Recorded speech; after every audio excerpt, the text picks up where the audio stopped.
Hey everyone, North Central here again. Thanks for tuning in, it's appreciated. I want to do a quick video here and talk about the growing season that's coming up. I know that it's just now the end of January and most people are probably thinking, geez, it's still wintertime. But at least it is in my area. I mean, shoot, right now it's 15 degrees outside with snow. So, you know, there's not much of a growing season right now. But that doesn't mean that you can't get ready for the next growing season.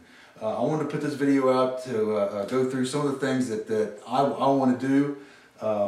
One thing that I decided that I was going to do was every week, at payday of course, I'm going to go out and I'm going to spend about $10, $15, $20 a week and buy some things that I need during my growing season.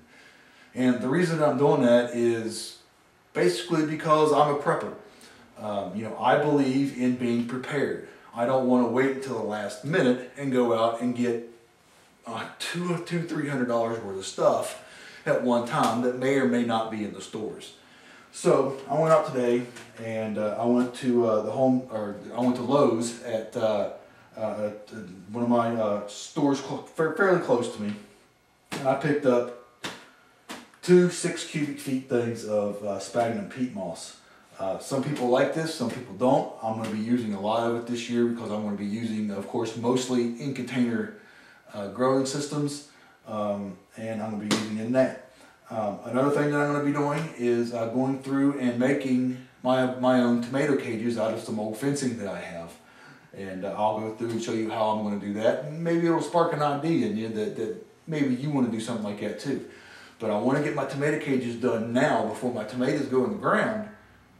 That way I'm not scrambling at the last minute, or I'm not having to go out somewhere and buy them for, wow, I've seen them as much as $70 and $80 for an 8-foot set, and I've seen them not any lower than $20 or $30. And those are only for the 4 or 5 foot ones.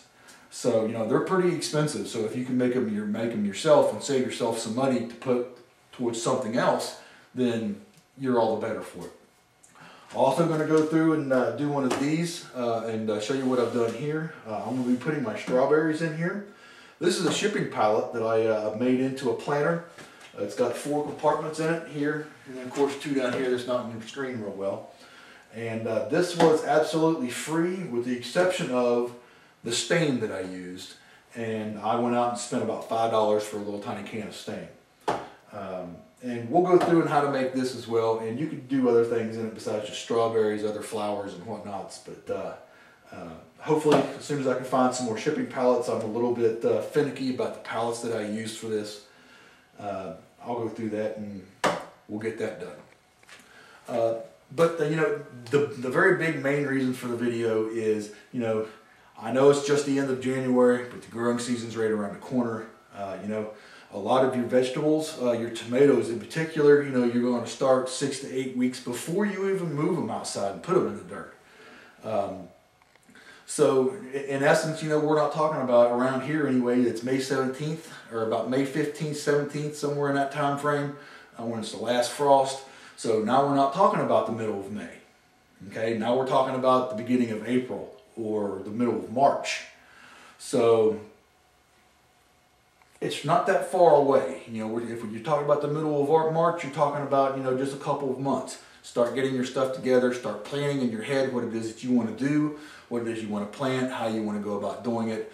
Start getting your things together. If you're going to use container buckets, you know, get your buckets. You know, don't wait till the last minute. Just start finding your buckets. You can find many buckets for free around. You can use those.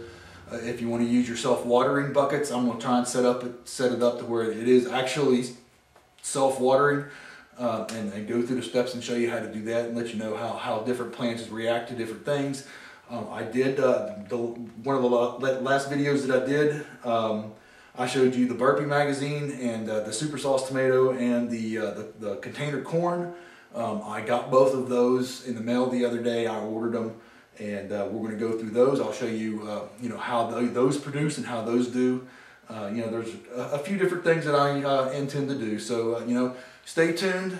If you're just now watching this and you like what you see, please go ahead and subscribe. If you're already subscribed, thank you very much. Stay tuned, and it ought to be an interesting summer.